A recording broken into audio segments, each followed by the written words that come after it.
मित्रांनो, आता आपण टॉपिकच्या शेवटच्या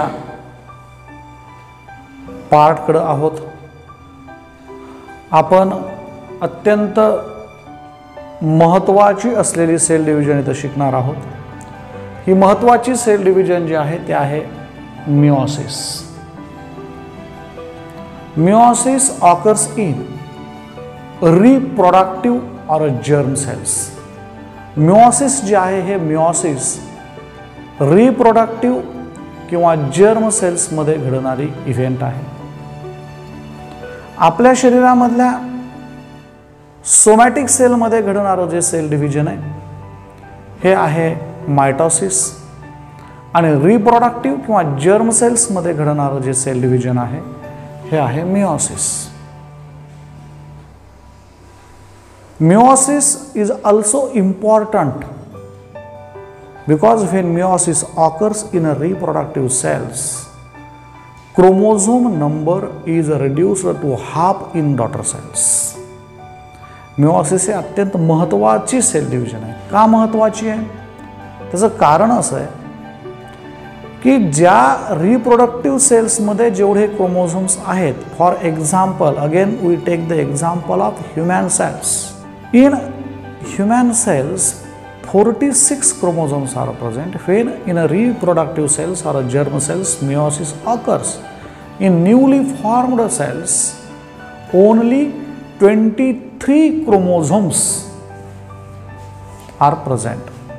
So, such type of the cell division is called as the reductional division because chromosomes are reduced to half. आणि हे chromosome reduced to half होत असताना here chromosome duplicates only once but cell divides twice. जे आतमधले chromosomes आहे ते chromosome divide होत असताना एकदाच डिवाइड होतात. म्हणजे 46 chromosome divide into 23 only one time. But cell divides twice. Cell दोनदा डिवाइड होते. म्हणून एका पॅरंट सेलपासून एका रिप्रोडक्टिव्ह सेलपासून 4 हॅप्लॉइड डॉटर सेल्स तयार होतात. 4 haploid daughter cells. 46 is a 2n number of the chromosomes. 23 is a n number of chromosomes, and therefore meiosis is a reductional cell division where chromosome is reduced to half. This process of meiosis, for our study we divide it into the two types, that the first meiotic division or meiosis 1. Meiosis 1 occur in 4 phases. One prophase 1, metaphase 1, anaphase 1, telophase 1. But prophase 1 occurs very simultaneously with some very important sequential changes.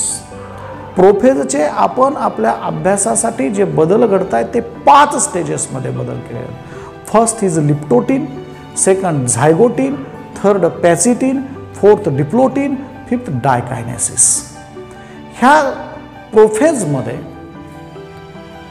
जे characters आहेत inherit होत असताना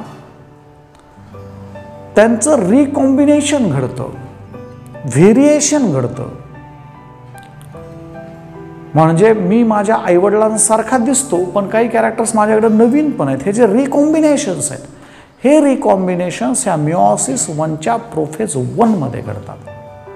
म्हणून ह्या जगामध्ये कोणताही एक spaces आपण घेतली तर ज्या सेक्सिवली रिप्रोड्युसिंग लिव्हिंग ऑर्गॅनिझम्स आहेत त्यांच्यामध्ये जुळे सोडता आपल्याला साम्य दिसत नाही.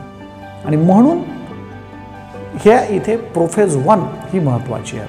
आणि त्यानंतर मेटाफेज 1, ॲनाफेज 1, टेलोफेज 1 ह्या तर आपल्या फेजेस आहेत की ज्या पुढे पुढे कंटिन्यू चालतात.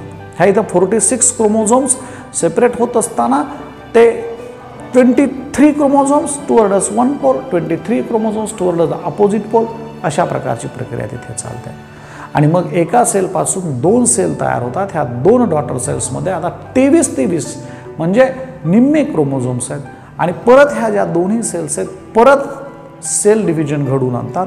हे मात्र 100% मायटोसिस सारखंच असतं. याच्यामध्ये परत रिडक्शनल डिव्हिजन वगैरे घडत नाही. आणि ही दुसरी स्टेज आहे सेकंड मेओटिक डिव्हिजन और मिओसिस सेकंड.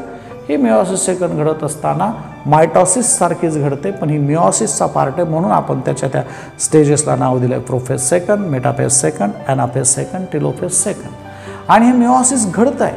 हे मिओसिस घडत असताना आपल्याला इथे लक्षात येईल की chromosome number is reduced to half.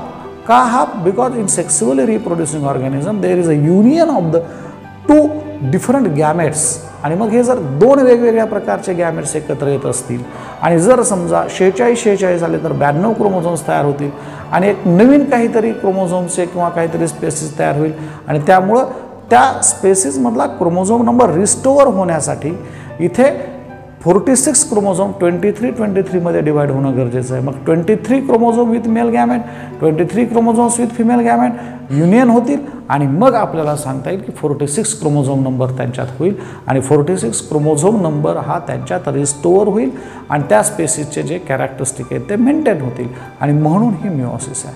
तुम्ही आणखीन ह्या मिओसिसबद्दलची माहिती मिळवावी आणि त्याचा व्यवस्थित अभ्यास करावा आणि म्हणजे जर काही अडचणी असतील तर त्या तुम्ही मला शेअर करू शकता, सांगू शकता. ओके.